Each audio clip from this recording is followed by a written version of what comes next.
le journal. Mesdames et messieurs, merci de faire confiance au journal de la ville et tout de suite les sommaires. Guerre dans l'est de la République démocratique du Congo. L'ancien président de la RDC, Joseph Kabila, rejette les accusations, les liens à la rébellion du M23 et les qualifie d'infondés et exige de preuves de ses détracteurs. Et c'est à l'issue de la rencontre avec l'ancien président sud-africain Thabo Mbeki. Le gouvernement de la République démocratique du Congo salue les nouvelles sanctions de l'Union européenne contre le M23 et le Rwanda et appelle à des sanctions plus robustes. C'est tout pour les sommaires, mesdames et messieurs. Encore une fois, bienvenue dans ce journal. Le journal de la ville, le premier magazine de l'information provinciale.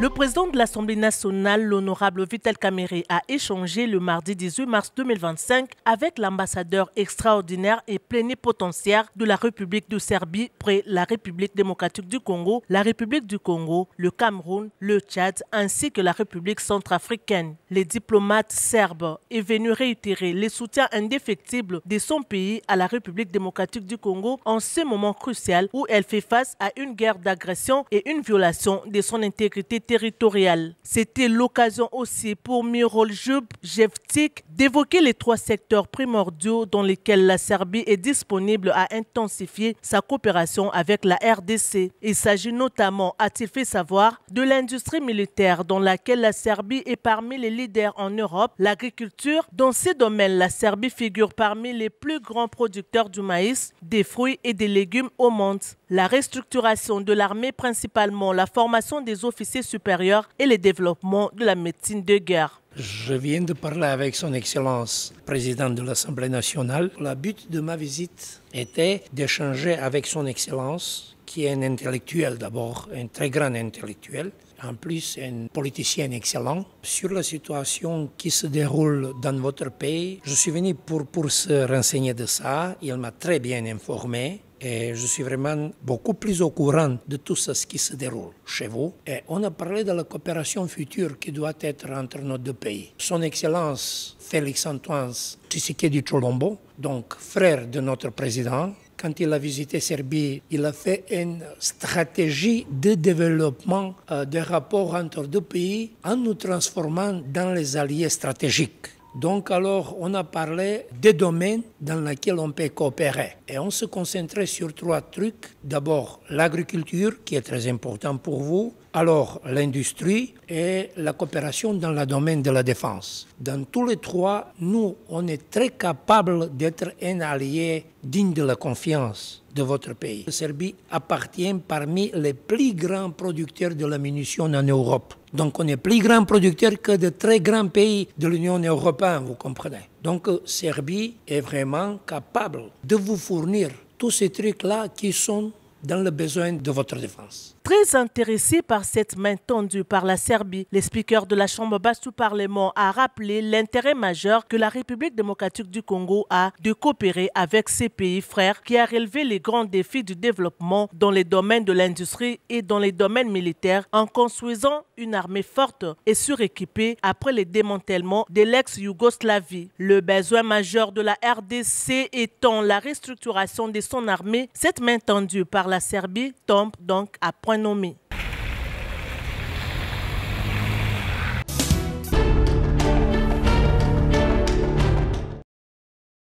Dans un communiqué publié ce lundi 17 mars 2025, le porte-parole du gouvernement et ministre de la Communication et des Médias, Patrick Mouyaya, note que la dernière vague des sanctions de l'Union européenne ainsi que celle récemment annoncée par d'autres pays occidentaux renforce la conviction de la communauté internationale quant à la responsabilité directe du gouvernement rwandais dans la dégradation de la situation sécuritaire dans l'est de la RDC. Le gouvernement de la RDC salue les sanctions imposées par l'Union européenne à l'Office rwandais de mines, du pétrole et du gaz et à la raffinerie d'or des Gazabo. Ces sanctions constituent la première étape dans la lutte contre le pillage de richesses minières de la RDC par le Rwanda. Il note que la dernière vague des sanctions de l'Union européenne ainsi que celle récemment annoncée par les États-Unis, la Grande-Bretagne, l'Allemagne, le Canada à l'encontre du Rwanda renforce la conviction de la communauté internationale quant à la responsabilité directe du gouvernement rwandais dans la dégradation de la situation à l'est du pays. Les gouvernements de la RDC rappellent par ailleurs que les troupes rwandaises ont délibérément violé l'intégrité territoriale de la RDC et sa souveraineté. Elles sont responsables de la mort de plus de 8500 civils et d'autres crimes de guerre, des crimes contre l'humanité, notamment les attaques sur les hôpitaux, les kidnappings des enfants, l'exécution sommaire et les violences sexuelles, a-t-il indiqué. Enfin, il appelle également à des sanctions plus robustes contre le Rwanda. Le gouvernement de la RDC continuera à travailler avec la communauté internationale pour qu'elle mette en place un embargo sur les minerais extraits illégalement en RDC et exportés par le Rwanda, qu'elle suspende la contribution du Rwanda aux forces de maintien de la paix des Nations Unies et qu'elle impose une plus grande transparence sur les transferts d'armes vers le Rwanda en vue d'obtenir le retrait immédiat et sans condition de ces troupes du territoire congolais, a-t-il réclamé. L'Union européenne a sanctionné le même lundi plusieurs chefs militaires rwandais et des dirigeants du groupe rebelle M23 qui opèrent dans l'est de la RDC avec les soutiens de l'armée rwandaise. Ces mesures imposent une interdiction de voyage dans l'Union européenne ainsi qu'un gel des avoirs de ces personnalités et entités dans l'espace Schengen.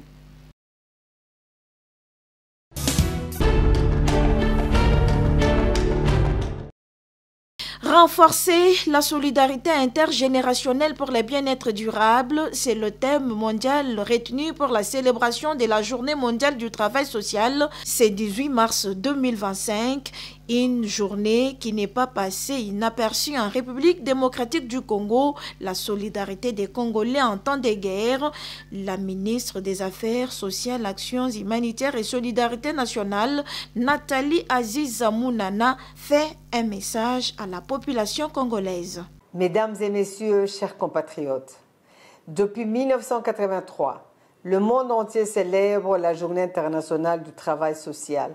Son objectif est avant tout de mettre en avant les réalisations du travail social, d'en augmenter la visibilité, mais également de souligner ses synergies avec le développement social.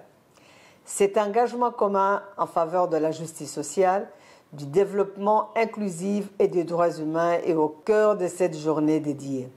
De sa création, le ministère des Affaires sociales, Action humanitaire et solidarité nationale a pour mission d'assurer l'égalité de chances à tous les Congolais à travers la promotion de bien-être social, dans la justice sociale et dans l'assistance sociale et humanitaire des groupes marginalisés. C'est ici pour moi l'occasion de rendre un vibrant hommage à son Excellence Monsieur le Président de la République, Félix-Antoine Tshisekedi Tshilombo, chef de l'État, pour avoir traduit cet objectif à travers le slogan « Le peuple d'abord ». Je tiens à saluer la promptitude de l'ensemble des acteurs sociaux œuvrant en République démocratique du Congo pour leur soutien aux efforts d'accompagnement des vulnérables, particulièrement en cette période de guerre. Je salue aussi l'expertise de cœur des assistants sociaux dans la mobilisation et la mise en œuvre des stratégies essentielles pour défendre et protéger les droits des personnes en situation difficile. Cet organe technique du gouvernement fut créé par l'arrêté ministériel depuis 2012. Son but principal est de faire appliquer toutes les dispositions et réglementations en matière de la protection sociale. Le mois de mars est dédié non seulement à la femme, mais également au travail social. Le travail social a vocation, dans la pluralité de ses missions, à accompagner chaque personne vers l'autonomie et vers l'exercice de sa citoyenneté. Le travail social protège, guide et émancipe. Pour cette année, le thème mondial est « Renforcer la solidarité intergénérationnelle pour le bien-être durable ».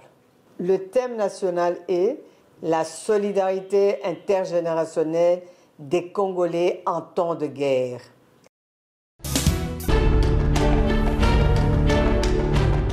Ouvrir Ouvert le samedi 15 mars 2025 à Kinshasa, Sélé, Kinkole, à l'hôtel Milnok, l'atelier résidentiel des syndicats élus du ministère de l'Éducation nationale et Nouvelle Citoyenneté pour analyser de fond en comble la situation qui prévaut au sein de leur ministère s'est clôturé ce lundi 17 mars, sanctionné par cette déclaration.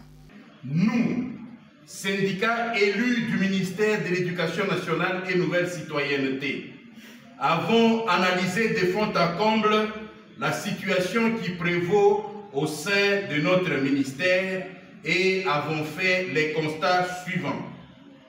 S'agissant du récent accord des Bibois, le statut particulier négocié est toujours en souffrance.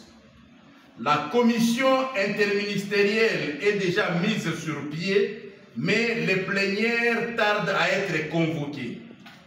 Le gouvernement n'a respecté aucun engagement sur la retraite des enseignants. Nous apprécions les réalisations du gouvernement dans le cadre de la santé des enseignants. La seconde tranche d'augmentation de 50 000 francs prévue pour le premier trimestre 2025 n'est pas encore payée.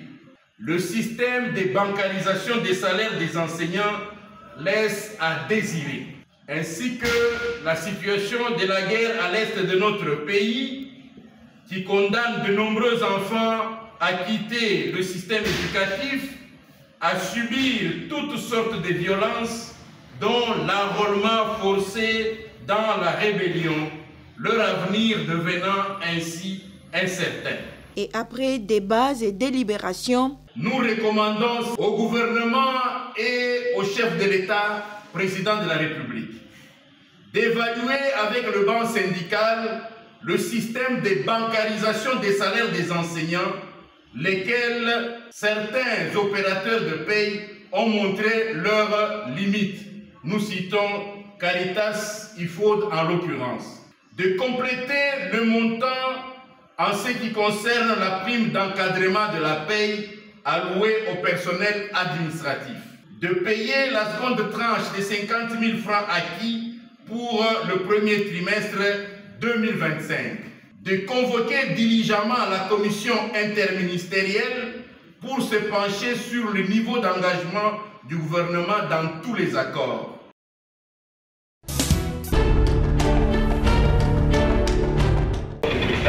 Nous sommes au mois de mars, mois dédié aux femmes et au syndicat national des techniciens en développement rural et travailleurs du Congo, SINATEDERCO, membre de l'INAP.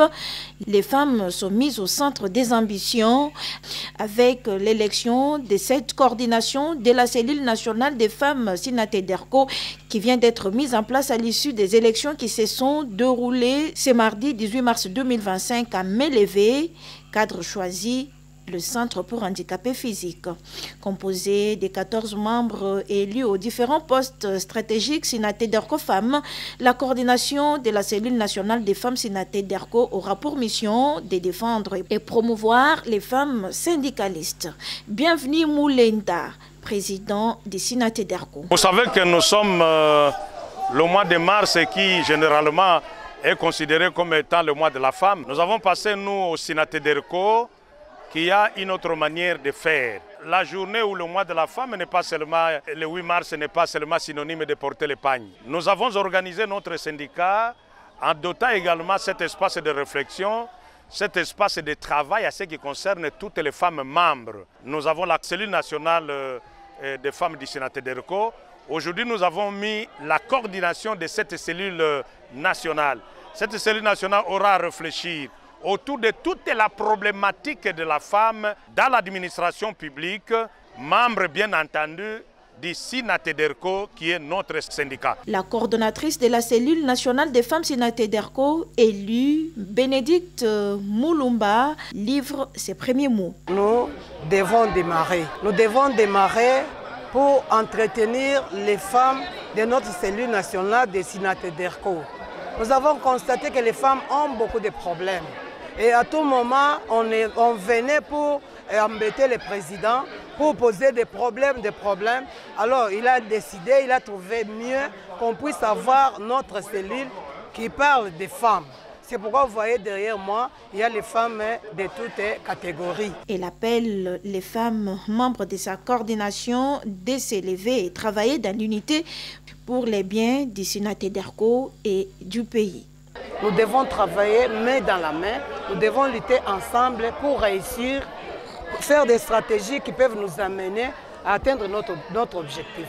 Sinatedarko, un pour tous pour un.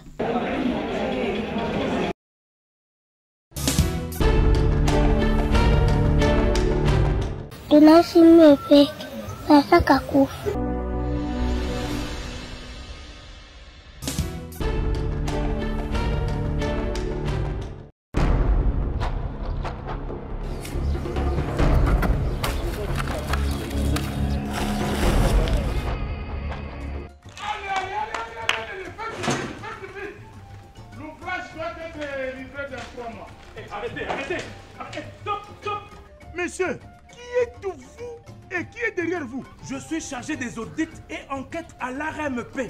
Mais que vient faire un parti politique dans mes affaires privées?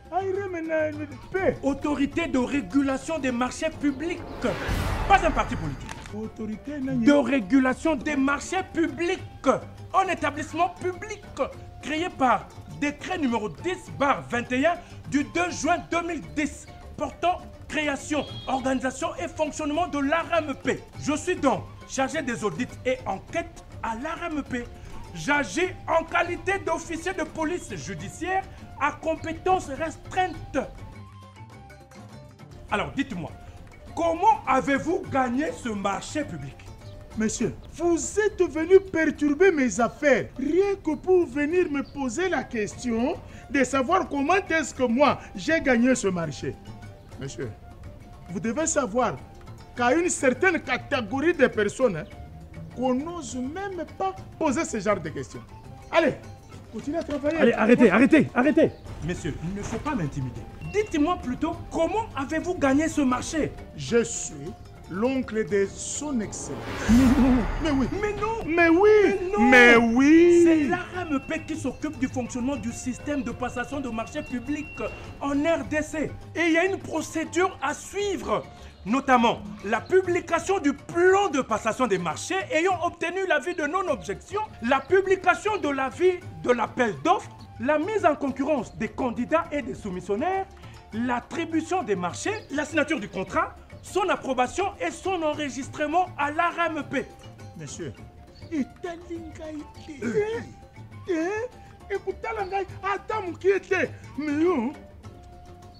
Excellence, c'est monsieur mauvais, arrogant. Il a nié toute votre autorité.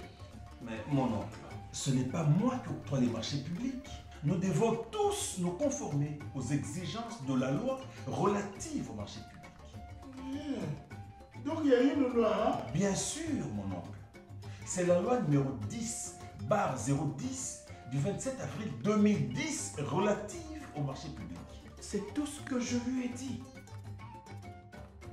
Dans ce cas, qu'est-ce qu'il faut faire? On ne peut pas gagner un marché sur base d'une quelconque relation, car l'autorité de régulation des marchés publics prône la transparence, l'équité et la probité. ARMP.